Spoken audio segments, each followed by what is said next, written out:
Assalamualaikum warahmatullahi wabarakatuh. Halo teman-teman semuanya, selamat datang di video pembahasan materi Sejarah Indonesia.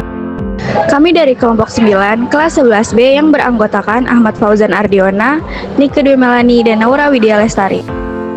Dalam video ini, kami akan membahas perjuangan bangsa Indonesia dalam mempertahankan kemerdekaan melalui jalur diplomasi, khususnya perundingan Linggarjati dan peran Komisi 3 Negara atau yang bisa disebut dengan KTN. Beberapa perundingan penting yang akan kami bahas adalah Perjanjian Perundingan Linggarjati dan peran Komisi 3 Negara atau yang bisa disebut dengan KTN. Yang pertama ada Perundingan Linggarjati 15 November 1946.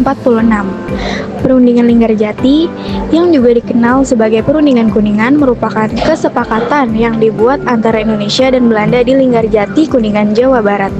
Perjanjian ini dimediasi oleh Inggris yang saat itu berperan sebagai penengah dalam konflik Indonesia dan Belanda.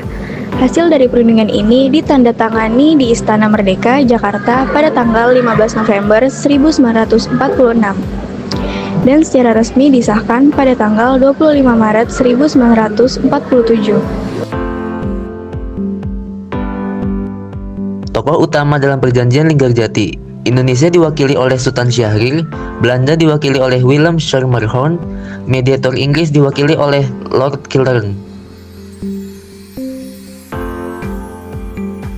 Isi utama Perjanjian Linggarjati. Yang pertama, Belanda mengakui secara de facto bahwa Indonesia hanya berdaulat atas wilayah Jawa, Sumatera, dan Madura.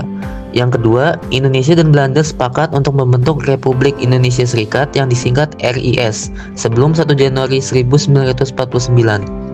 Yang ketiga, Belanda akan menarik pasukannya secara bertahap dari wilayah yang telah diakui sebagai bagian dari Indonesia.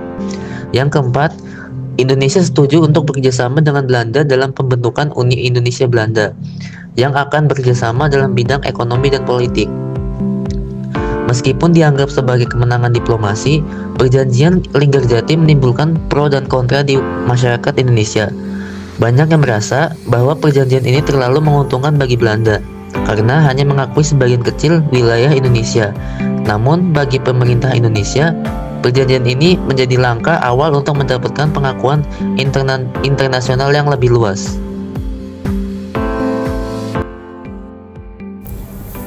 Yang kedua ada Komisi 3 Negara atau KTN tahun 1947. Meskipun perjanjian Linggarjati telah ditandatangani, Belanda tetap melancarkan agresi militer 1 pada 21 Juli 1947 yang menyebabkan pertempuran kembali pecah.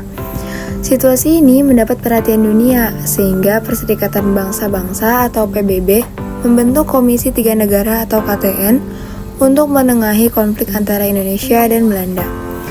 Berikut adalah anggota Komisi 3 Negara atau KTN. Yang pertama, ada Australia yang dipilih oleh Indonesia diwakili oleh Richard C. Kirby. Yang kedua ada Belgia yang dipilih oleh Belanda diwakili oleh Paul van Zeeland. Yang ketiga ada Amerika Serikat yang dipilih bersama diwakili oleh Dr. Frank Graham. Yang selanjutnya ada peran utama KTN. Pertama, menjadi mediator dalam konflik Indonesia-Belanda setelah agresi militer. Kedua, mengawasi gencatan senjata dan melaporkan perkembangan kepada PBB. Yang ketiga, mendorong negosiasi lebih lanjut yang akhirnya menghasilkan perjanjian Renville pada 17 Januari 1948. Dengan adanya KTN, konflik dapat dikendalikan dan jalur diplomasi tetap berjalan, meskipun Belanda tetap berusaha mempertahankan kekuasaannya atas Indonesia. Sekian presentasi dari kami, kurang lebihnya mohon maaf. Wassalamualaikum warahmatullahi wabarakatuh.